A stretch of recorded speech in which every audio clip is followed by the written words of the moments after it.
Saludos oyentes de radio, gracias por escucharnos en la noche de este lunes 18 de marzo del año 2024.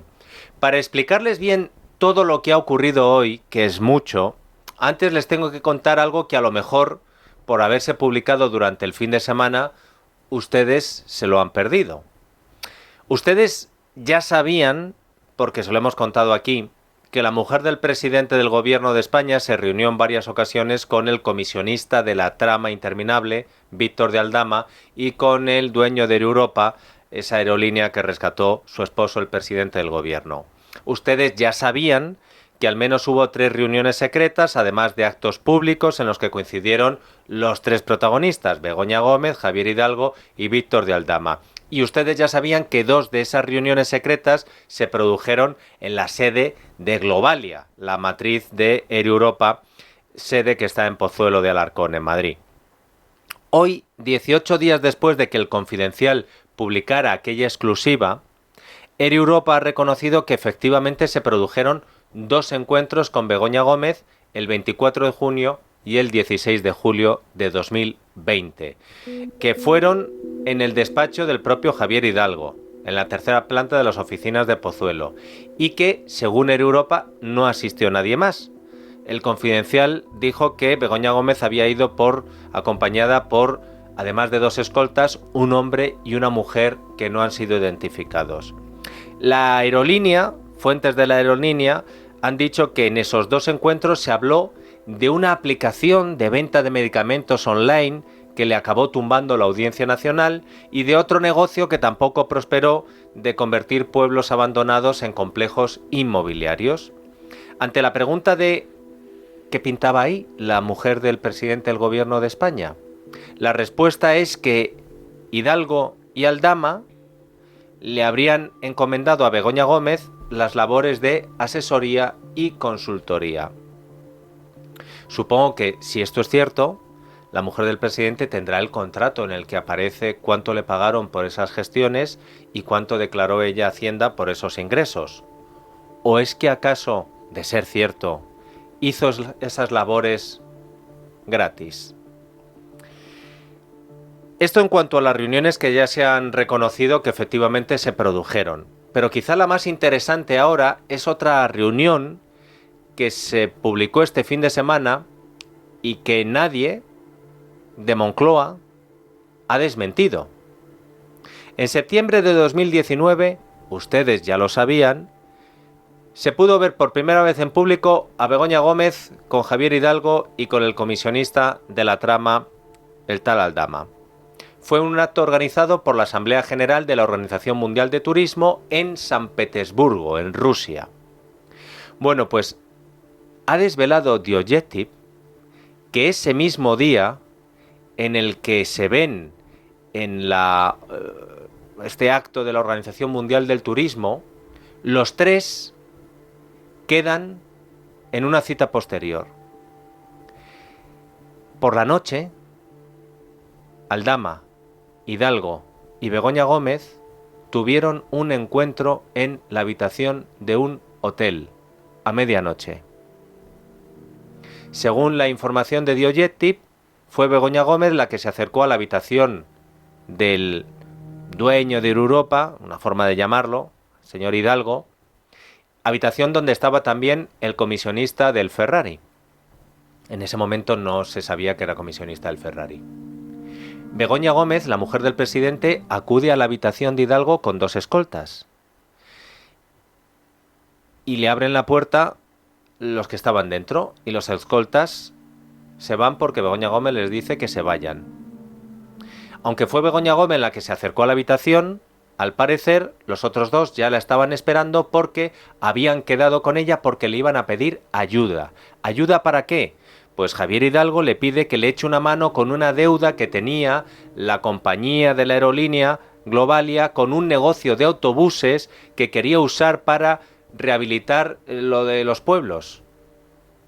La preocupación era grande para Hidalgo porque, según contó, se estaba jugando todo su patrimonio personal, ya que había avalado con su patrimonio ese negocio. Le he preguntado a una de las autoras de esta noticia, la periodista Ketty Garat, si alguien de Moncloa les ha desmentido esta información. Y a esta hora nadie del gobierno ha dicho nada. La mujer del presidente se reúne a medianoche en la habitación de un hotel en San Petersburgo con 2 personas que la están esperando porque le han pedido ayuda para un tema empresarial de una deuda. Esas 2 personas terminan siendo el dueño de la aerolínea que luego rescata el gobierno y el comisionista de una trama interminable que posteriormente terminaría siendo imputado. ¿Y nadie del gobierno dice nada? Aunque sea simplemente para decir: ¿es mentira que la mujer del presidente tenga encuentros a medianoche en hoteles de Rusia con empresarios y comisionistas? ¿No lo vamos a desmentir? Si es que pueden. Y yo en parte entiendo la parálisis de Moncloa con todo esto, porque la trama interminable se está convirtiendo en una especie de arenas movedizas para el sanchismo. Arenas movedizas en las que, como en las pelis de Tarzán, cualquier movimiento que haces lo único que provoca es que te hundas un poco más.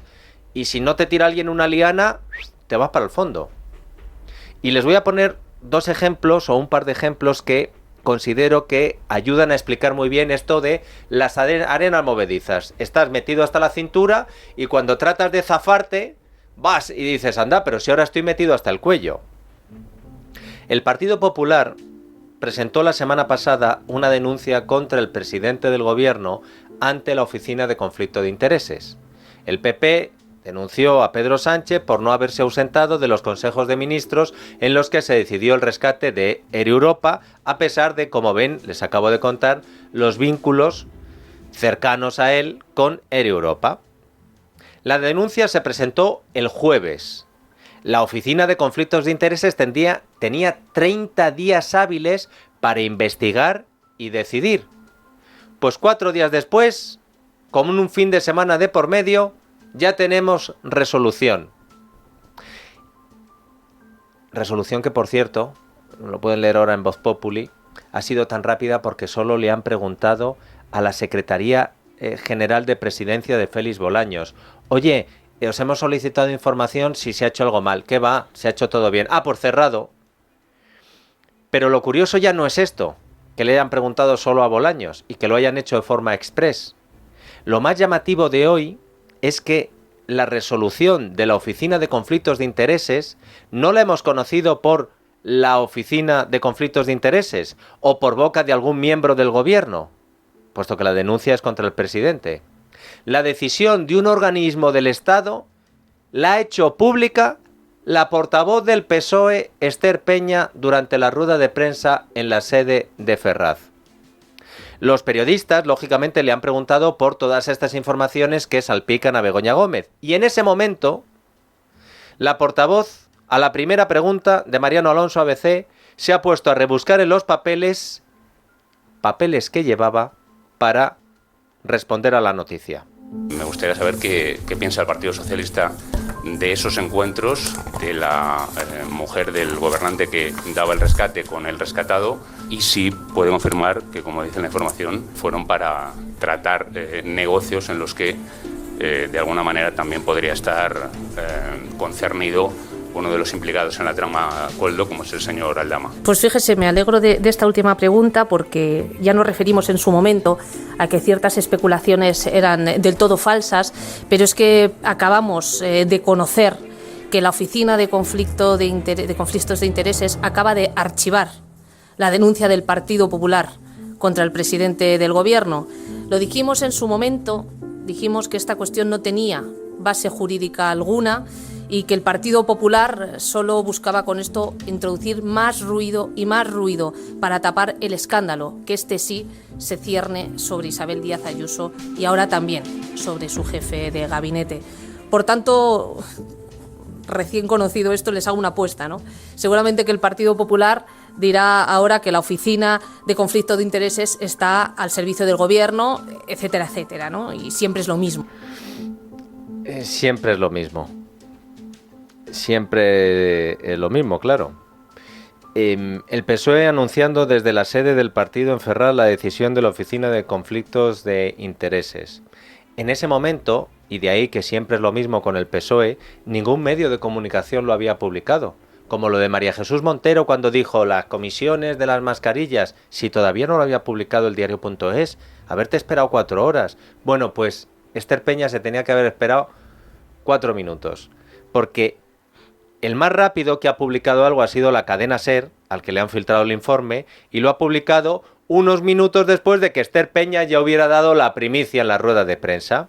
Lógicamente, a los periodistas les ha llamado mucho la atención que la portavoz del PSOE sea la que anuncie la resolución de un organismo oficial como la Oficina de Conflictos de Intereses, y le han preguntado al PSOE, y es ahí donde el PSOE otra vez se ha movido en las arenas movedizas y ya está que le llega el barro a las cejas, por las explicaciones y por las contradicciones. Nos lo cuenta Rubén Fernández. Buenas noches, Dieter. Sí, en un primer momento, fuentes del PSOE aseguraron que conocieron la noticia por la cadena SER, pese a que esta se notificó como urgente cuando Esther Peña ya había acabado su respuesta, en la que aseguraba que acababa de conocer la información. De hecho, la noticia está fechada a las 13:32, justo cuando Esther Peña ya estaba respondiendo. En una segunda versión han confesado que se les comunicó el archivo de la denuncia por ser una de las partes involucradas, todo pese a que este jueves calificaron de pérdida de tiempo y de recursos la denuncia del PP ante la Oficina de Intereses. Así que primero se enteraron por la SER, y cuando se han dado cuenta de que la SER le había dado la noticia que le habían pasado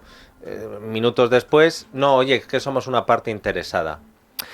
Con el PSOE, como decía la portavoz, siempre es lo mismo. Con el sanchismo y las instituciones del Estado, siempre es lo mismo. Al final filtras y luego se te vuelve en contra. Decía la portavoz del PSOE, y luego vendrán los del PP diciendo que la oficina...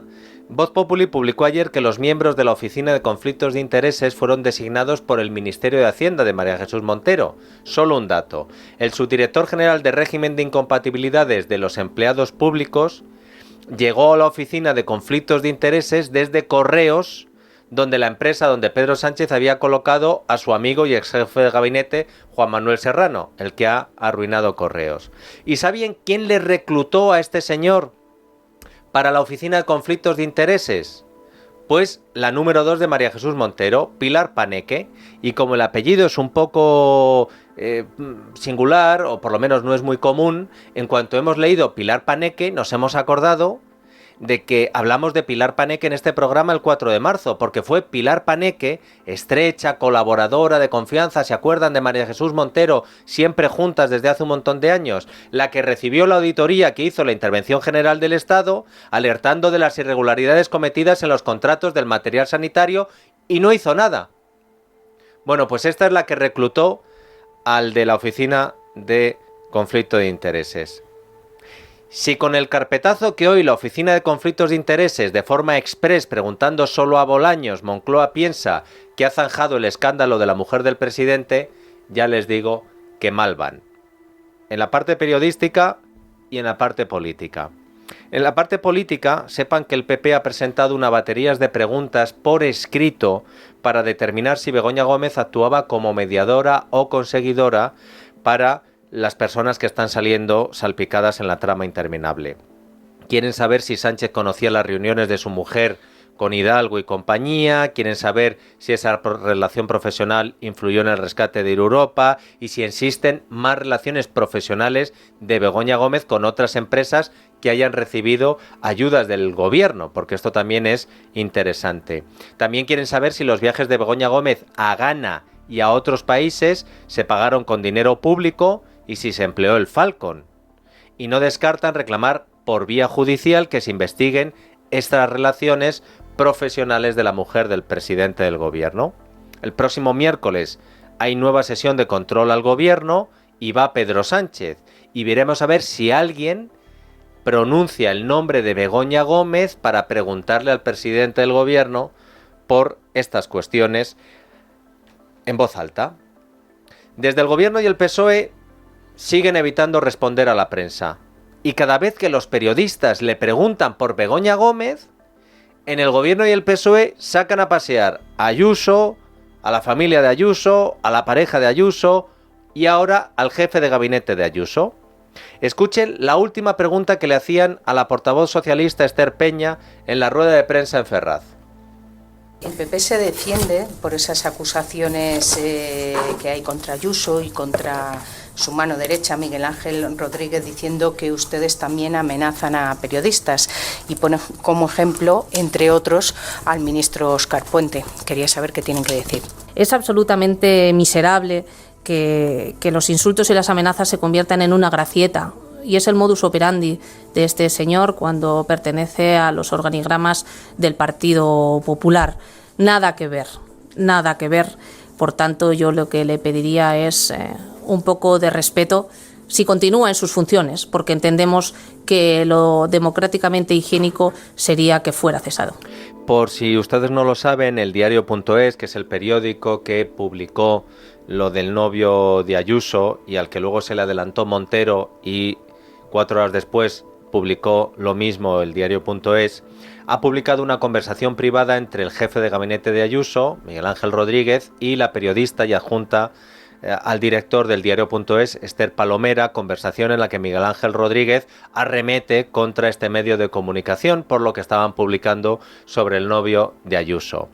Ha dicho la portavoz socialista que Miguel Ángel Rodríguez tiene que dimitir porque los insultos y las amenazas a la prensa no son una gracieta.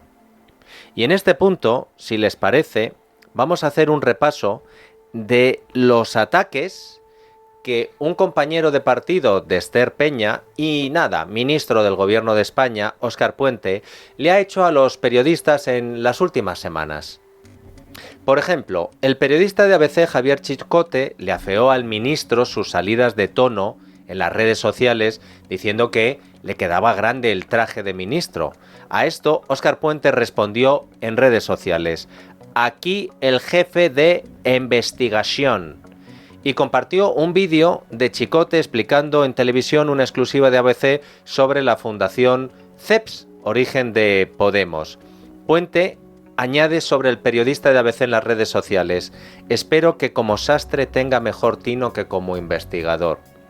Óscar Puente también ha atacado a Francisco Pascual, periodista y director adjunto del Mundo, por el hecho de recordarle a Óscar Puente la obligación de mantener un poco de decoro, que es el ministro de todos los españoles y no solo de los que piensan como él.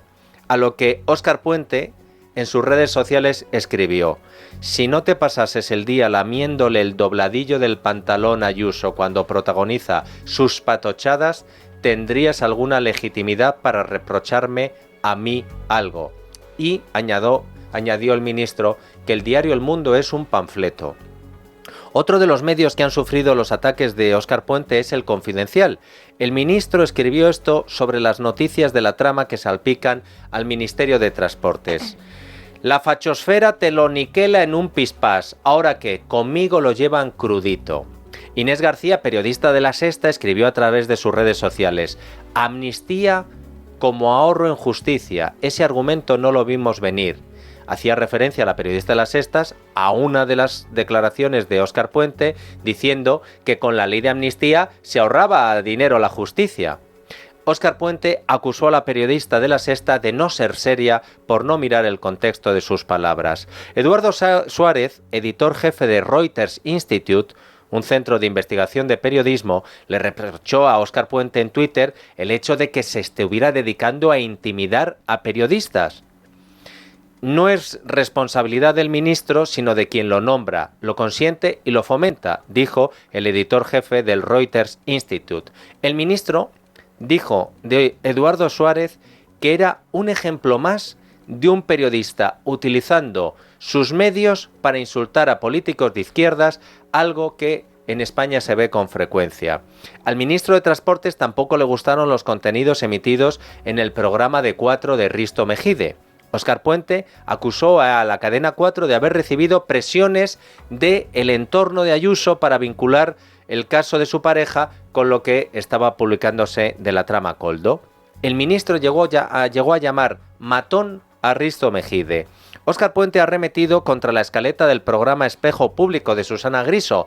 Puente se preguntó en Twitter si Susana Griso abriría su programa pidiendo el cese de Miguel Ángel Rodríguez. Y el último o penúltimo, porque no sabemos si ha hecho algo más en Twitter mientras yo les estoy hablando, ataque del ministro contra la prensa lo ha sufrido The Objective. Resulta que Óscar Puente facilitó a Sofía Puente, su hermana, actual número 3 del Ministerio de Justicia, datos de una investigación judicial que se encontraba bajo secreto. Es decir, que Sofía Puente, número 3 de Félix Bolaños, habría tenido acceso a detalles que solo conocían el juez y la Fiscalía. La noticia que les estoy contando es la versión que publicó el sábado The Objective. Ayer Óscar Puente, a través de Twitter, intentó exculpar a la Fiscalía de la filtración a su hermana, pero otra vez las arenas movedizas. Al moverse se hundió un poco más, porque no aclaró quién habría incurrido en el presunto delito de revelación de secretos. El socialista reconocía que era evidente que fue él quien le facilitó a su hermana los detalles de la investigación. Y él decía: en septiembre de 2023 ya se había levantado el secreto de sumario y que por eso él conocía determinada información, pero resulta que no se levantó hasta el 16 de octubre de 2023. Para sostener su versión, el ministro de Transportes ha colgado en su cuenta de Twitter una citación que recibió del juzgado de instrucción el 19 de septiembre, pero resulta que en el documento difundido por él aparecen los nombres y apellidos de las personas que están siendo objeto de una investigación por injurias en una causa, cuyas actuaciones habían sido declaradas secretas para todas las partes, salvo para la Fiscalía. Y claro, después de haber metido la pata, Puente, ¿cómo ha reaccionado? Pues dando una patada. Lo siento porque el lenguaje es un poco tal, pero es Óscar Puente, que ha escrito sobre The Objective. ¿Por qué llamo de ojete a este contenedor de porquería? Aquí tenéis la portada de esta basura. Y como remate ha puesto: en este contenedor de porquería es en el que ha acabado Fernando Savater. ¿Se puede acabar peor una carrera? En este punto, si te parece, Isaac, volvemos a escuchar lo que decía esta mañana la portavoz socialista Esther Peña sobre lo malo que es meterse con los periodistas. Es absolutamente miserable que los insultos y las amenazas se conviertan en una gracieta. Hombre, pues llamar de ojete a The Objective no sé yo qué es, señora Peña. Dentro de las arenas movedizas en las que anda metido el sanchismo, otro de los movimientos que le puede costar muy caro es lo de la Fiscalía con el novio de Ayuso. Porque probablemente esta sea hoy una de las noticias más importantes del día. El Colegio de Abogados de Madrid, después de analizar la filtración por parte de la Fiscalía de datos confidenciales y conversaciones privadas sobre un particular, ha anunciado que va a emprender acciones legales con la Fiscalía y animaba a los letrados a romper relaciones con la Fiscalía. Eugenio Ribón es el decano del Ilustre Colegio de la Abogacía de Madrid. El colegio, hasta que no se establezcan mecanismos reforzados de confidencialidad, se desvincula del actual protocolo de conformidades. Y por ello, desde este momento, insta a una revisión del actual protocolo de conformidades, dada su inadecuación, ya que, vistos los hechos, el secreto de las comunicaciones parece no estar garantizado. También se procederá a una presentación de una denuncia formal, que en principio será de carácter de un procedimiento administrativo sancionador, contra aquellos que hayan infringido gravemente lo estipulado en el artículo 62 del Estatuto Orgánico del Ministerio Fiscal. También se ha adoptado dar instrucciones a los servicios jurídicos del Ilustre Colegio de la Abogacía de Madrid para la presentación de la correspondiente denuncia penal por las posibles responsabilidades que en este ámbito hubiere lugar y que se hubieran podido cometer por razón del comunicado oficial de la Fiscalía de la Audiencia Provincial de Madrid. Y en su caso, el Colegio de la Abogacía de Madrid se personará como parte interesada en este procedimiento. No sé si son ustedes conscientes de hasta qué punto es grave que el Colegio de Abogados haya dicho que en España no hay secreto de conversaciones y que haya alertado a los abogados que con la Fiscalía no se puede fiar uno y que haya denunciado a la Fiscalía.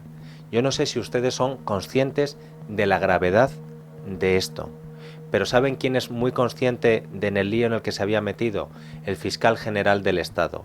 Y por eso, como ha contado en las últimas 72 horas Ángela Martialay, desde que el viernes el Colegio de Abogados emitió un comunicado denunciando lo que había hecho la Fiscalía, el fiscal general del Estado, que resulta que es el que dio la orden de la filtración, ha intentado varias veces paralizar cualquier actuación contra el Ministerio Público. Álvaro García Ortiz lo intentó una primera vez el viernes, forzando una reunión con el decano del Colegio de la Abogacía de Madrid para ver si le convencía de que zanjara el tema, no lo consiguió, y lo ha vuelto a intentar esta misma mañana enviando una carta al Consejo General de la Abogacía Española diciendo que tienen derecho a informar desde la Fiscalía, aunque sea dando los datos privados de una persona. Bueno, pues pese a los intentos de la Fiscalía General, ya han escuchado cómo el Consejo de la Abogacía de Madrid va a presentar 2 denuncias contra la Fiscalía, una administrativa y otra penal. Las denuncias se presentarán por un delito de revelación de secretos e infidelidad en la custodia de documentos. ¿Entienden lo de las arenas movedizas? Que estamos hasta la cintura de barro y de pronto filtramos un papel de la Fiscalía del novio de Ayuso. Pues ahora ya no se os ve. A Álvaro García Ortiz ya directamente ni se le ve, porque está de barro hasta la coronilla.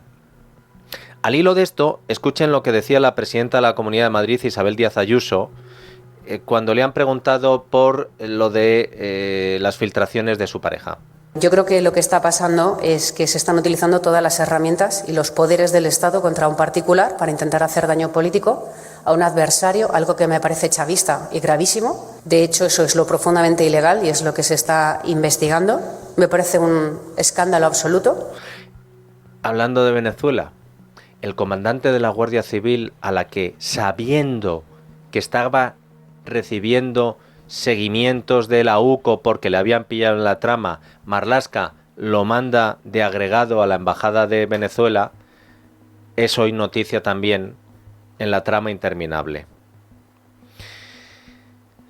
Esmeralda Ruiz, buenas noches. ¿Qué tal, Dieter? Muy buenas noches. Ahora vamos con esa noticia, pero antes empezamos con la información que firma Carlos Cuesta en Libertad Digital. El responsable del área de carreteras del Ministerio de Transportes, que dirigía José Luis Ábalos, fue grabado presionando para adjudicar presuntamente contratos a dedo. En concreto, esta causa se centra en la manipulación de contratos públicos de obras para el mantenimiento de carreteras nacionales en la provincia de Ávila. Por ello, la Audiencia Provincial de Ávila ha tomado la decisión de reabrir este caso por los posibles delitos de prevaricación, tráfico de influencias y fraude contra el entonces director general de Carreteras de Ábalos. Los audios a los que ha tenido acceso Libertad Digital muestran las exigencias del alto cargo de transportes que pedía a un técnico del Ministerio subir la puntuación a una de esas empresas. Desde que me ha llamado esta mañana no hago más que darle vueltas a la cabeza, me he planteado los dos, uno delante del otro, comparando, y esto no hay quien lo coja. No hay manera de esto de ajustarlo.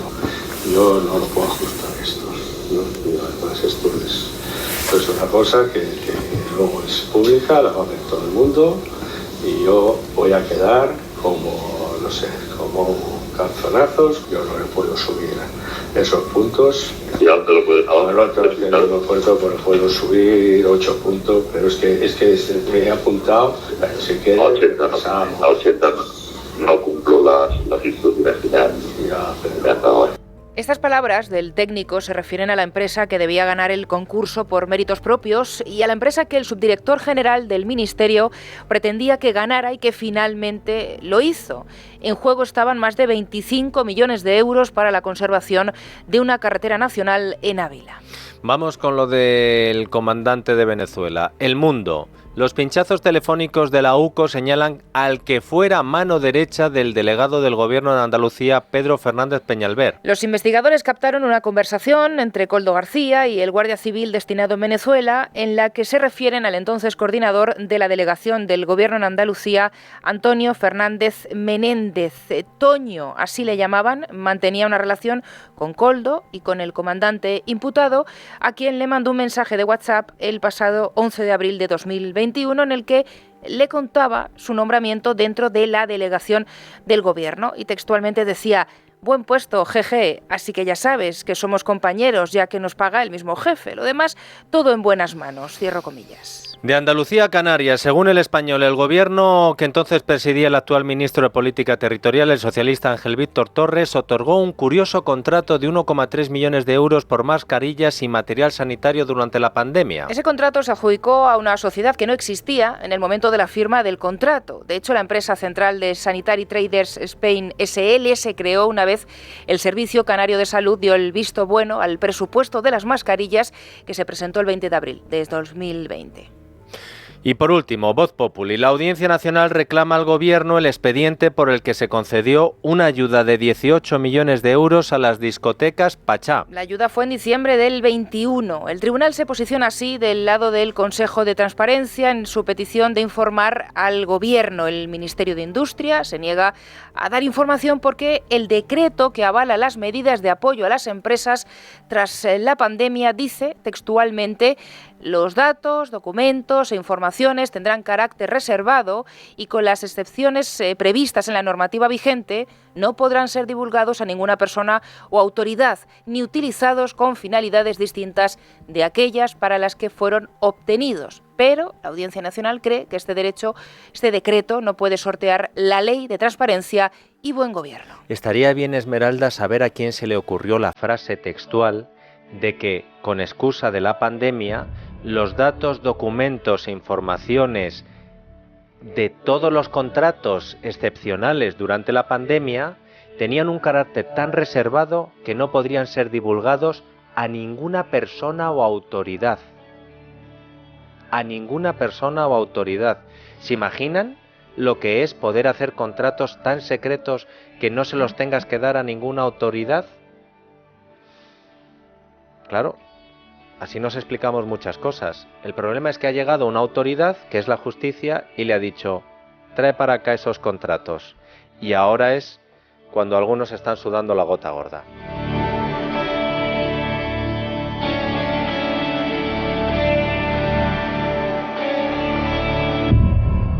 La noche de Dieter, con Dieter Brandau, en Es Radio.